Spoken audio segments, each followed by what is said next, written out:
सारा ᱧᱩᱛᱩᱢᱟᱱᱤᱡ ᱢᱤᱫᱴᱟᱝ ᱠᱩᱲᱤ ᱜᱤᱫᱟᱹᱨ बिउटी प्रतियोगिता रे जीताव लेना। ओना प्रतियोगिता प्राय 10टा समय खोना तायम से चाबा लेना। उन जोखाय उनी कुड़ी गिदार ओना वाशरूम रे चलाव काते उनी कुड़ी गिदार ओंडे गे गoj लेना। जहाँ ठे उनी कुड़ी गिदारे गoj लेना ओना ठेन मिटंग सीआईडी पुलिस लेकानी ए सेटरना। सेटर काते उनी बारया जिनिसे परीक्षा काते नेल केत ताया। प्रथमत उनिया बहग रे टोपी बांग ताहे कान ताया। द्वितीय घड़ी नेल केदाय 10टा 4 बजा कान थाय। संभवतः सारा ᱧᱩᱛᱩᱢᱟᱱᱤᱡ कुड़ी गिदार उन जोखाय गे गoj लेना। उन जोखाय उनी पुलिस पे होड़े कुली केत कोआ। उनको पे होड़े कुली काते चेत को लया देया। प्रथम रे मिटन कुड़ी गिदारे कुली केदेया। उनी ओना प्रतियोगिता रे हिस्से हाथा लेदा। उनी चे लय केदा सार इन दो इरेन गाते संगे फोटो कान ताहे इन। सारा दो चिके हकना इन दो बाñ बाडाया। द्वितीयते कुली केदेया मिटन कैमरामैन। उनी चे मेन केदा सार इन दो जत्तो प्रतियोगिता रेना छबिन तुला ताहे। इन हो नोआ निये दो बाñ बाडाया। लास्ट रे कुली केदा मिटन कमिटी। तो उनी कमिटी मेन केदा सार इन दो ओड़ा रे इन बहु संगे वीडियो कॉल तिंग रपड़ कान ताहे।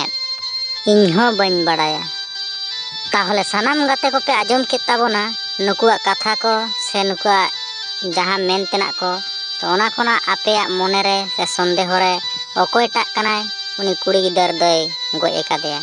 लय ताबोन पे से गाते को खिलो गिदार कैमरामैन से कमिटी मासे गाते को लय ताबोन पे अकोयटा कनाय खुनी दो ताहले चले गाते को बांग पे लय दाड़ियादा से ताहले ठीक गया इनी लय आपे कना। कैमरामैने उनी कुड़ी गिदार दय गoj लेदेया चेदा से उनिया कैमरा रे मिटन छवि ताहे कान ताया। ओना छवि रे 10टा 4 बजा कान ताहे। उन जोखाय गे उनी कुड़ी गिदार दय गoj लेना। दोसार कुकली मिटंग स्कूल रे मिटंग मास्टर गoj लेना। आदा गoj लेन खाज ओंडे उनी सीआईडी पुलिस लेकानी ओंडे सेटरना। फोन काते को लया दे ताहे। उन रे उनी पुलिस पे होड़े कुली केत कोआ। कुली काते चेत को लया देया आजम ताउन पे। प्रथम रे मिटन कुड़ी गिदरे कुली केदिया जहां दो ओंडे कामी थाहे उनी लय केदाय सार इन दो लाइब्रेरी से रिंग कामी ताहे। बाम विश्वासो कान खाय दो सीसीटीवी कैमरा नेल में लाइब्रेरी रना। दोसार ते कुली केदाय मिटन मैडम। उनी मैडम मेनदा इन दो परीक्षा रेना खाताñ चेके ताहे। इन हो बाñ बाडाया। लास्ट रे आर मिटन चश्मा मैडम कुली केदिया। तो उनी मैडम मेन केदा सार इᱧᱟ दो चश्मा रापुद लेना ओना खातिर बाजार इन सेन लेना चश्मा किरिंग। बाम पतिया कान खाय ना चश्मा रना बिल कागज नेल तिñ में।